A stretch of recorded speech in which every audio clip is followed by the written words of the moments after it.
खबर शामिल कंदासीं। पाकिस्तानी नौजवान जी मोहब्बत में ख़ैबर पख्तूनख्वा खां आयल भारतीय नारी अंजू इस्लाम क़बूल करे देरबाला जे नौजवान नसरुल्लाह सां शादीअ जे बंधण में ॿधिजी वई आहे। फेसबुक ते दोस्तीअ खां पोइ कुझु ॾींहं अॻु भारतीय शहर नई दिल्ली जी रहवासड़ क्रिश्चियन नारी अंजू वीज़ा खणी ख़ैबर पख्तूनख्वा जे शहर देरबाला पहुती हुई, जंहिंखां पोइ अॼु हुन इस्लाम क़बूल करे देरबाला जे रहवासी नौजवान नसरुल्लाह सां अदालती परणो कयो। एंजॉय कीअं पाकिस्तान पहुती ऐं कहिड़ी रीति शादी कई, इन हवाले सां पेश आहे हीअ रिपोर्ट।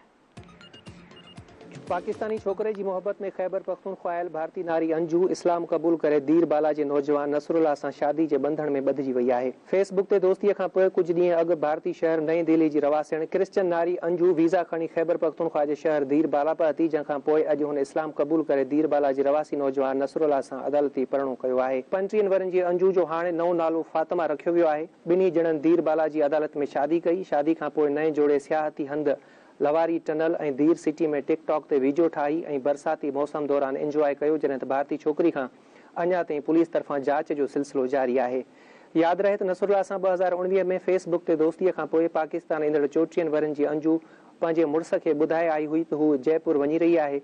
अंजू अरविद सां शादीअ लाइ ईसाईयत मज़हब क़बूल कयो हो। ॿिए तरफ़ 2 ॾींहं अॻु पाकिस्तानी ऐं भारतीय मीडिया ते मामिलो वायरल थियण खां पोइ गुज़िरियल ॾींहुं 29 वरनि जे नसरुल्लाह जो बयानु साम्हूं आयो हो, जंहिं में हुन चयो हो त ॿिन्हीअ जो शादी करण जो को बि इरादो न आहे। नसरुल्लाह चयो त संदसि अंजूअ सां शादी करण जो को बि इरादो न आहे। अंजू 20 अगस्त ते पंहिंजी वीज़ा जो मुदो ख़तमु थियण खां पोइ वापसि पंहिंजे मुल्क वेंदी। इहा संदसि ख़ानदान जे ॿिनि औरतुनि सां गॾु घर जे हिकु धार कमरे में तरसियल आहे।